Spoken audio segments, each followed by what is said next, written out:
Hello tout le monde, j'espère que vous allez bien. Aujourd'hui on se retrouve pour une nouvelle vidéo sur ma chaîne.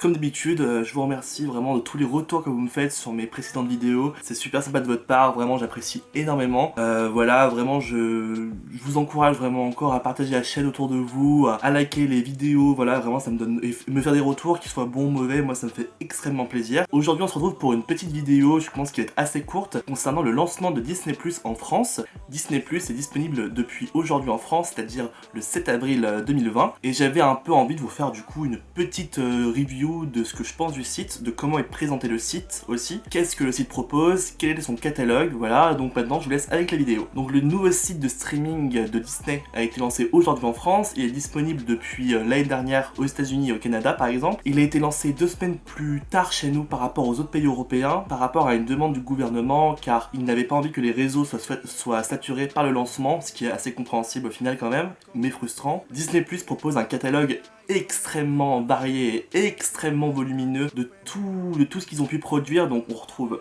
tous les Disney, voilà. Alors il faut noter que en France il y a ce qu'on appelle la chronologie des médias, c'est-à-dire que on ne peut pas proposer sur des sites de streaming légalement des films qui sont sortis il y a moins de 3 ans.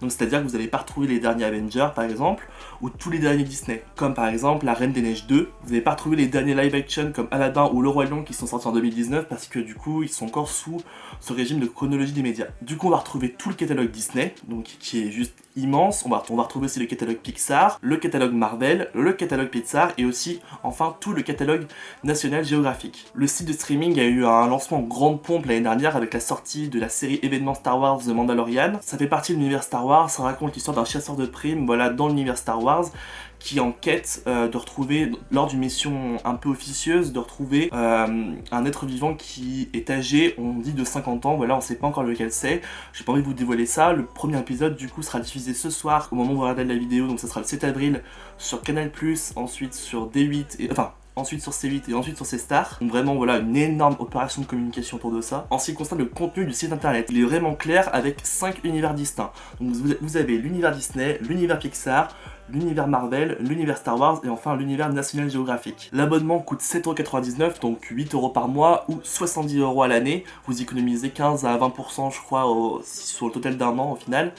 Donc c'est plutôt pas cher, c'est intéressant, comparé à Netflix maintenant pour les plus gros abonnements qui coûtent quasiment 20€. Et on retrouve tout le catalogue de tous les univers. C'est vous dire à quel point le catalogue est fourni, hein, vraiment. En ce qui concerne l'univers Disney, on retrouve tous les longs métrages Disney, ben voilà, tous les films d'animation de notre enfance, donc Le Roi Lion, Mulan, Aladdin, on les retrouve tous, La Petite Sirène aussi, ils sont tous dedans, vraiment tous. On va retrouver aussi tous les Disney Original Movies, par exemple High School Musical, Camp Rock, The Descendants, tous les Disney Original Movies sont sur la plateforme. On va aussi retrouver différents films qui ont été produits par Disney, comme par exemple les Rasta Rockets, le film les 101 Dalmatiens. On va aussi retrouver tout l'univers Pixar, tous les films sortis il y a plus de 3 ans, bien sûr. Donc, donc vous n'allez pas retrouver les Indestructibles 2 ou Toy Story 4. En ce qui concerne Marvel, on va retrouver tous les films du MCU, bien sûr. On va retrouver aussi les films X-Men qui ne font pas partie intégrante du MCU, donc du Marvel Cinematic Universe. Mais on va aussi retrouver les séries Marvel qui ne sont pas disponibles sur Netflix, comme Marvel les Agents du Shield, ou alors Marvel Inhumans, je crois. Et on va retrouver aussi tous les dessins animés Marvel qui ont été produits, qu'on a pu voir diffusés sur France 3 généralement, comme les Spider-Man, les Iron Man, voilà, ils seront tous disponibles dessus sur la plateforme. En ce qui concerne l'univers Star Wars, on retrouve aussi les 7 premiers films, on retrouve pas les 2 derniers vu qu'ils sont sortis il y a moins de 3 ans, je pense que vous avez compris. Et aussi Rogue One, le film Rogue One, plus les mini-séries Star Wars, qu'elles soient animées ou non. Donc je pense que vous pouvez vous rendre compte de la masse de choses qu'il y a à regarder sur Disney+, et la quantité de choses et la quantité de bons contenus qu'on peut retrouver. Tous les dessins animés, toutes les séries, tous les films du MCU, tout Star Wars, il y a quand même une masse de choses à regarder pendant ce confinement. Je pense que le plus intéressant, c'est les contenus originaux que propose la plateforme. Et là, je dois vous dire que je suis un tantinet déçu, si ce n'est beaucoup déçu. Et ouais, c'est assez décevant parce qu'il n'y a pas grand chose au final. Il y a la série The Mandalorian, dont j'ai regardé seulement le premier épisode parce que je me réservais pour le reste. Série très très bien produite, avec d'énormes moyens, l'histoire est intéressante, ça a aucun souci, j'aime beaucoup la série. Je pense que je vais faire une review quand tous les épisodes seront sortis et disponibles. Mais sinon c'est assez décevant. Il y a le film en live action de La Belle et le Clochard qui est directement sorti sur la plateforme, que j'ai pas regardé mais qui doit être certainement malheureusement de la même trempe que tous les live action qu'a pu faire Disney ces dernières années. Mais sinon, il n'y a pas grand chose. Il y a une série dérivée de High School Musical. Je pense que c'est un contenu malheureusement qui ne m'intéresse pas parce que ça doit être beaucoup trop adolescent pour moi. Enfin, ce que je pouvais regarder avant comme High School Musical me suffisait largement. Et en plus, il y a la nostalgie qui joue avec les personnages de Zac Efron, de Vanessa Hudgens. Voilà, mais sinon, je pense que le reste ne m'intéresse pas vraiment. Et puis sinon, franchement, c'est du contenu assez pauvre. Il y a des télé-réalités sur des mariages. Bon, peut-être que ça intéresse certaines personnes, mais en tout cas, moi, ça m'intéresse pas vraiment. On retrouve aussi pas mal de choses comme des coulisses du monde de Disney. Moi, ça m'intéresse pas particulièrement parce que je suis pas très fan de l'univers Disney en général. Il y a des films, téléfilms, je sais pas comment on pourrait les appeler ça, comme Stargirl qui sont aussi dessus, mais je pense que je suis pas du tout la cible de ce genre de film. Et c'est tout. Voilà, le catalogue est génial. Si vous avez envie de vous remater plein de films Disney, plein de films du MCU, allez-y, franchement. Mais ça apporte pas grand chose de nouveau au final. Il y a beaucoup de séries qui vont arriver, surtout du MCU, concernant par exemple WandaVision, par exemple, ou Le Soldat d'hiver, qui vont arriver prochainement. Sauf que du coup, ces séries-là étaient déjà prévues pour fin 2020, mais avec le coronavirus, je suppose qu'elles vont être encore repoussées de 6 à 1 an au moins. En plus, la plateforme à handicap, c'est qu'elle peut pas sortir les films qui sont sortis il y a moins de 3 ans au cinéma. Malheureusement, là, c'est pas de sa faute, mais c'est un gros handicap. On peut pas retrouver les derniers Avengers, par exemple.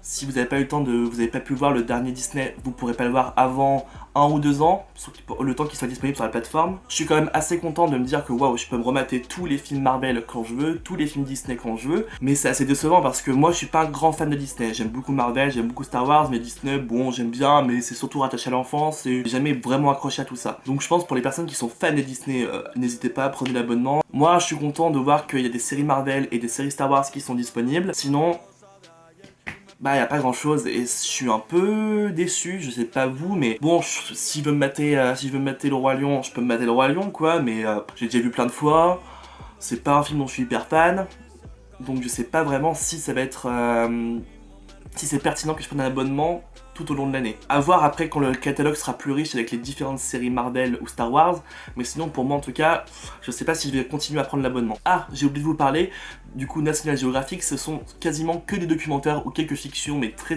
voilà. Moi je suis pas du tout fan de documentaires sur les animaux ou sur les fonds marins, ça m'intéresse pas trop, mais si vous aimez ça, allez-y. Là par contre, le catalogue est rempli et vous aurez je pense une tonne de choses à regarder, clairement. Voilà, je vais conclure en disant que mon avis est mitigé par rapport à la plateforme. Ils ont un énorme catalogue, mais du déjà vu, il n'y a pas grand chose de nouveau. J'ai hâte de voir ce qui va être fait avec les différentes séries du Marvel Cinematic Universe, mais sinon j'attends pas grand chose de la plateforme, si ce n'est me remater des films ou des vieux Disney, mais c'est tout. Voilà, maintenant je vous embrasse, n'hésitez pas à me dire ce que vous pensez de la plateforme, n'hésitez pas à me dire quels sont vos Disney, vos Marvel, vos Star Wars préférés, ça serait super cool. N'hésitez pas à partager la vidéo, à lâcher un petit like, et puis bah voilà, je vous embrasse.